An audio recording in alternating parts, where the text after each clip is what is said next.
Assalamualaikum warahmatullahi wabarakatuh. Perkenalkan, nama saya Yusril Iqzam Wirana. Saya mahasiswa Universitas Islam Negeri Maulana Malik Ibrahim Malang. Di sini saya akan menjelaskan analisis statistika non parametrik mata kuliah Statistik 2. Sebelum itu kita mulai dari teori dahulu. Apa itu statistik non parametrik? Statistik non-parametrik yaitu statistik bebas sebaran atau tidak mensyaratkan bentuk sebaran parameter populasi, baik normal atau tidak. Selain itu, statistik non-parametrik menggunakan skala pengukuran sosial, yakni nominal dan ordinal, yang umumnya tidak berdistribusi normal. Menurut Budianto 2014. Kita lanjut pada ciri-ciri statistik non-parametrik. 1. Data berdistribusi normal. 2. Umumnya data berskala nominal dan ordinal. 3. Umumnya dilakukan pada penelitian sosial. Dan yang terakhir, umumnya jumlah sampel kecil. Kemudian lanjut pada kelebihan statistik non-parametrik. Ini saya mengambil cuma 3 contoh, yaitu 1. Tidak membutuhkan asumsi normalitas. 2. Pengujian hipotesis pada statistik non-parametrik dilakukan secara langsung pada pengamatan yang nyata.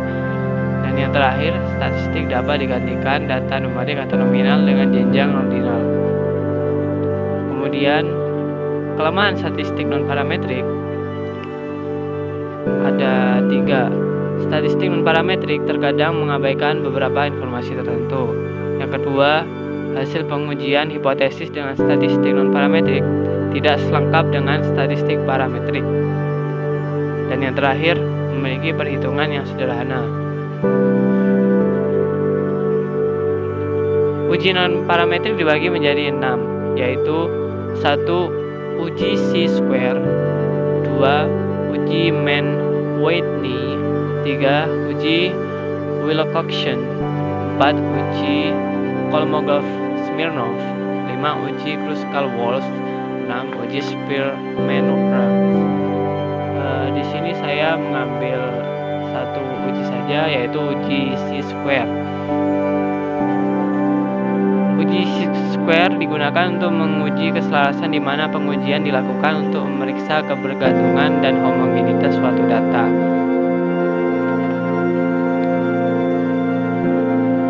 Ini contoh studi kasus. Contoh kasus yang akan dibahas adalah sebuah penelitian yang dilakukan dengan mencari data ketertarikan seseorang atas program-program studi di sebuah universitas. Dari pengambilan sampel yang dilakukan terhadap 90 orang calon mahasiswa di sebuah sekolah menengah umum atau SMA. Data yang diperoleh adalah sebagai berikut. Lanjut pada kode-kode dalam tabel tersebut dapat dijelaskan sebagai berikut. Ini angka-angka ini ada 2, ada 1, ada 3, ada 4. Ini memiliki arti sendiri, yaitu kode 1 ketertarikan seseorang pada program studi teknik informatika. Ini yang nomor 1.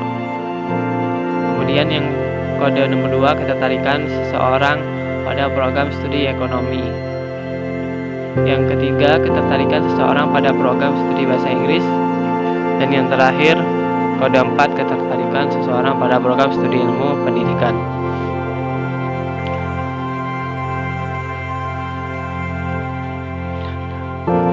Kita lanjut pada langkah penyelesaian.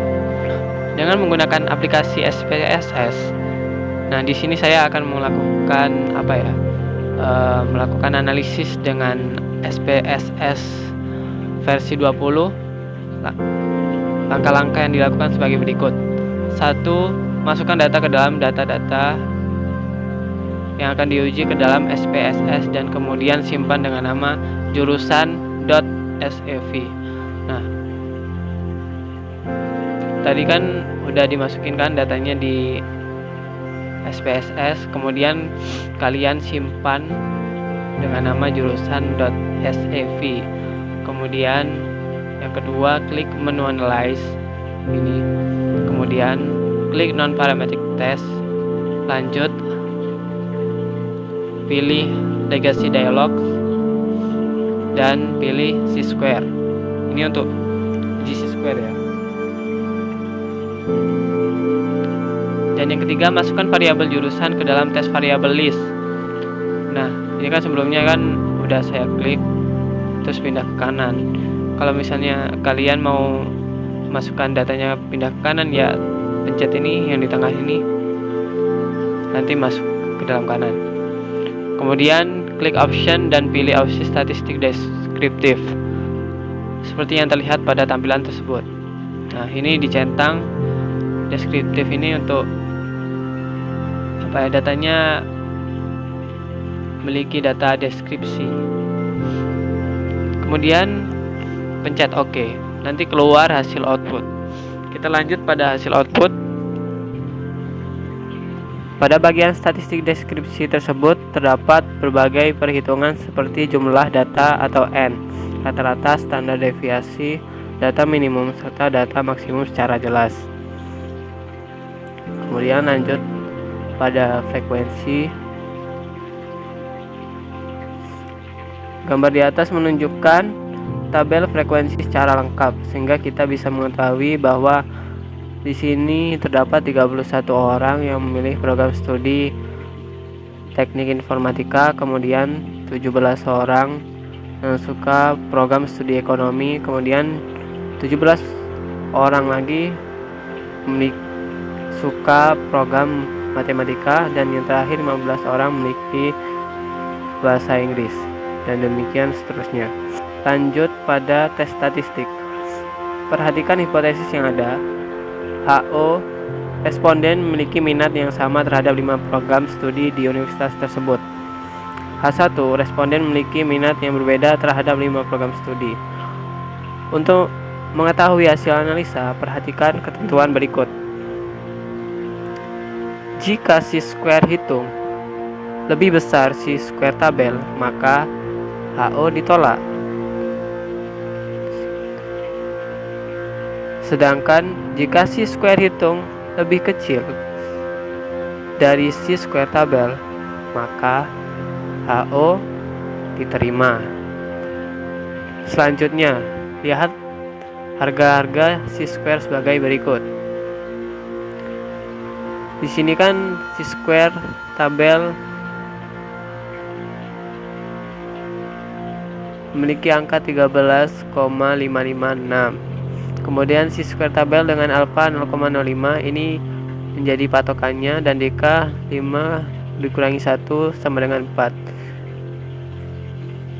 adalah 9,4888. Kemudian chi-square hitung pada gambar tersebut yaitu 13,556.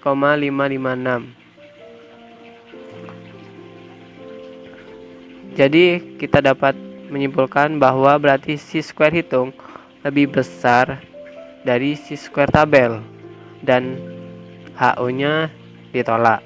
Kesimpulan akhirnya adalah bahwa responden yang diteliti ternyata memiliki minat yang berbeda terhadap 5 jenis program studi di universitas tersebut.